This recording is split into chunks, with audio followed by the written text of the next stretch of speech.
Anak-anak yang terkasih, salam sehat, selamat pagi. Bertemu kembali dalam materi kita hari ini, yaitu tentang beriman berarti berbuat demi Allah. Dalam pembelajaran ini kita akan membahas kisah tentang Santo Tarsisius dan Yesus disalib. Untuk itu, marilah kita anak-anak terkasih, kita mulai dengan doa pembuka dalam nama Bapa dan Putra dan Roh Kudus. Amin. Allah Bapa yang Maha Baik, kami bersyukur kepadamu karena telah memberi Yesus yang rela wafat demi dosa manusia. Bantulah kami agar dapat meneladan pengorbanan Yesus dalam hidup kami sehari-hari, di rumah atau di sekolah. Demi Kristus Tuhan kami. Amin. Baiklah anak-anak terkasih, minggu kemarin kita sudah membicarakan tentang kisah beriman berarti melaksanakan perintah Allah yang kita lihat dalam kisah Maria menerima kabar gembira dari malaikat Gabriel. Hari ini kita membahas tentang kisah hidup Santo Laurentius.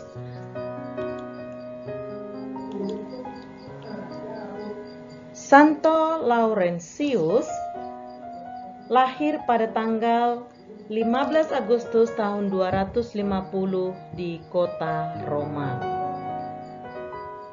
Sebelum pagi fajar, ia selalu melewati jalan-jalan dan lorong-lorong kota Roma ke tempat orang-orang Kristiani berkumpul. Pada saat itu, orang-orang Kristiani beribadah dan berdoa untuk mengadakan pertemuan yang disebut katakomba. Katakomba ini bangunan yang lurus dan panjang, gelap dan ditutup oleh batu yang panjang. Yang dengan kata lain, di sanalah mereka berkumpul setiap hari untuk berdoa. Karena pada zaman Kaisar Valerius, orang Kristen tidak diperbolehkan untuk menerima sakramen atau untuk berdoa, tetapi mereka dipaksa untuk menyembah berhala. Barang siapa yang tidak mau, mereka akan dibunuh dan ditangkap lalu dipenggal. Suatu hari, Bapak Sri Paus, Bapak Suci, mempersembahkan misa di katakomba, tetapi yang hadir pada saat itu sangat sedikit karena banyak orang yang sudah tertangkap dan dimasukkan ke penjara.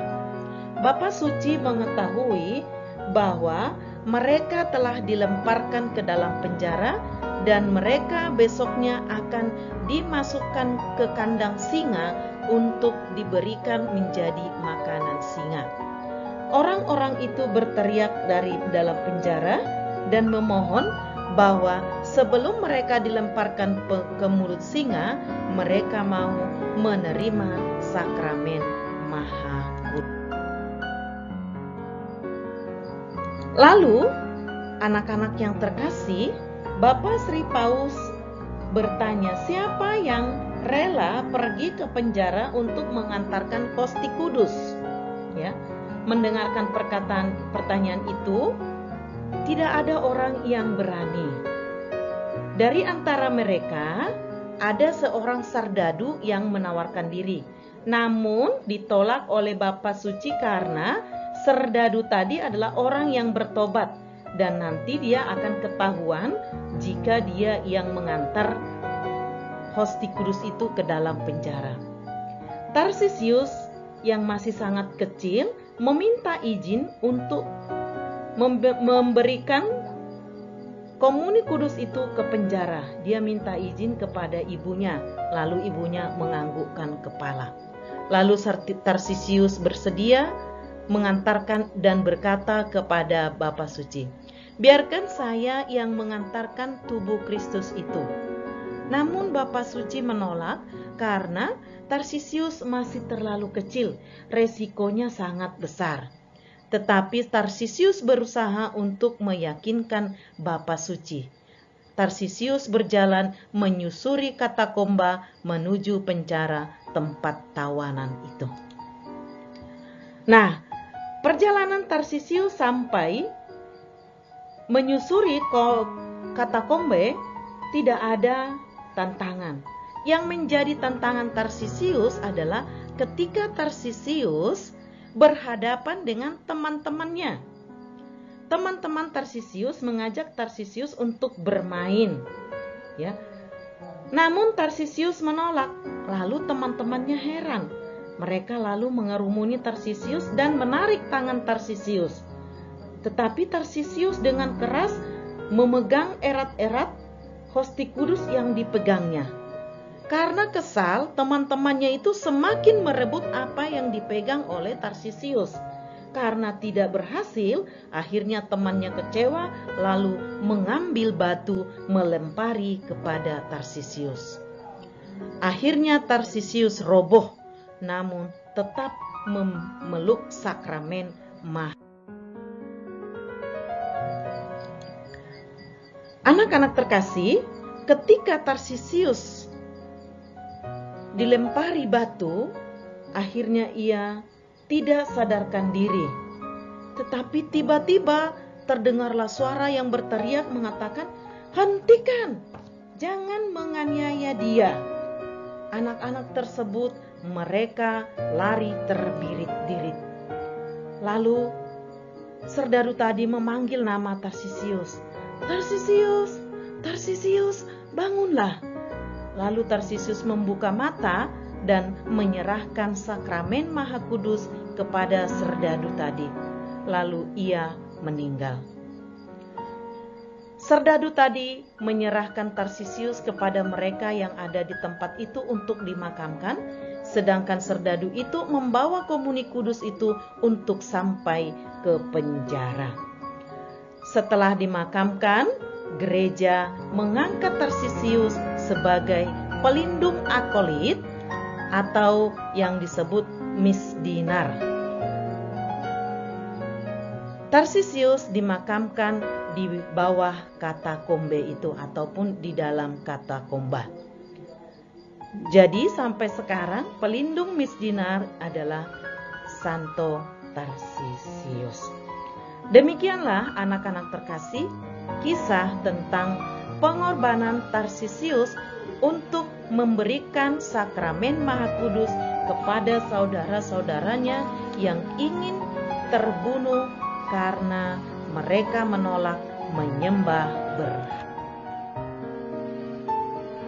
Anak-anak terkasih, selain daripada Tarsisius, mari kita simak kembali bagaimana kisah pengorbanan Yesus yang sangat mulia untuk menebus dosa manusia yang dapat kita simak dalam Injil Yohanes 19 ayat 16 sampai 30.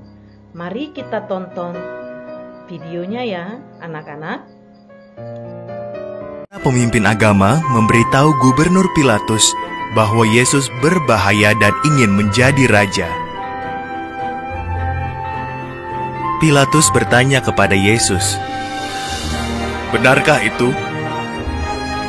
Jawab Yesus, "Aku raja, tapi bukan atas dunia ini."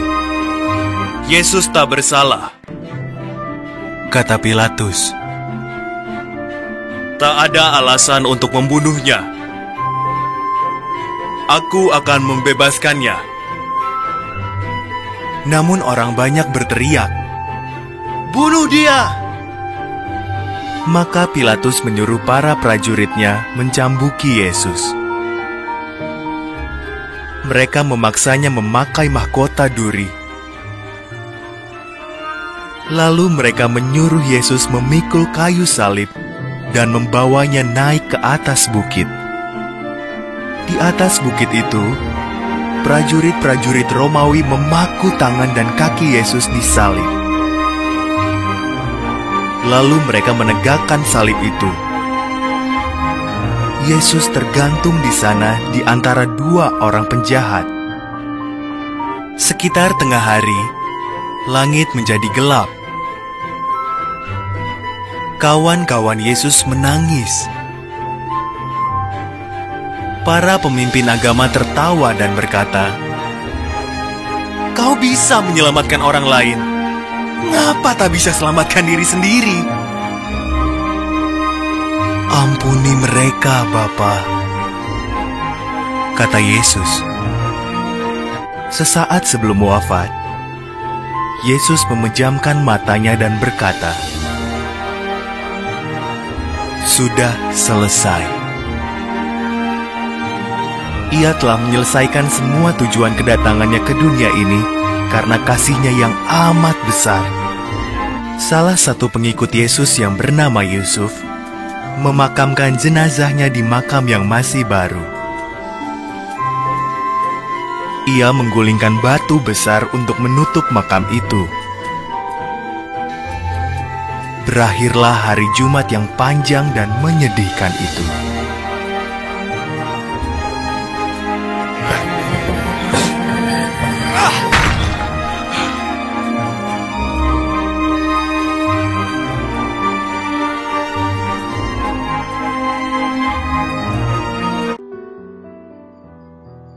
Baiklah, setelah kita menyaksikan video singkat tentang Yesus yang disalibkan, meskipun Yesus tidak bersalah, namun demi menegakkan kebenaran dan menegakkan keadilan, Yesus rela wafat di salib. Yesus dijatuhi hukuman mati oleh Pilatus. Yesus dihukum dengan dipaku di kayu salib. Yesus wafat untuk menebus dosa-dosa kita. Darah Yesus sungguh mulia untuk menebus dosa manusia. Yesus wafat di kayu salib karena Yesus taat kepada kehendak Allah. Salib adalah lambang kemenangan. Kemenangan Kristus mengalahkan maut, mengalahkan kegelapan, mengalahkan dosa.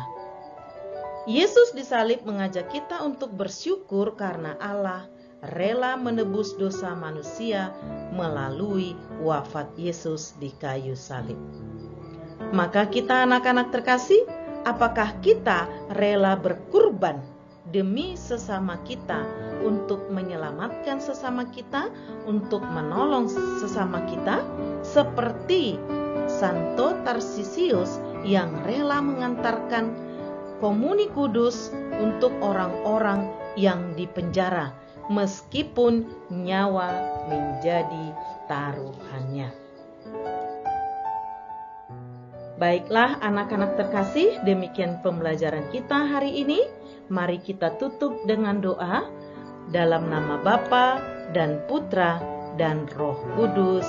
Amin. Allah Bapa yang Maha Kasih, terima kasih karena Engkau telah mengutus Yesus Putramu untuk menebus dosa manusia. Bantulah kami agar melaksanakan apa yang menjadi kehendak-Mu demi Kristus Tuhan kami. Amin. Dalam nama Bapa dan Putra dan Roh Kudus. Amin. Terima kasih anak-anak terkasih. Sampai jumpa kita di minggu depan.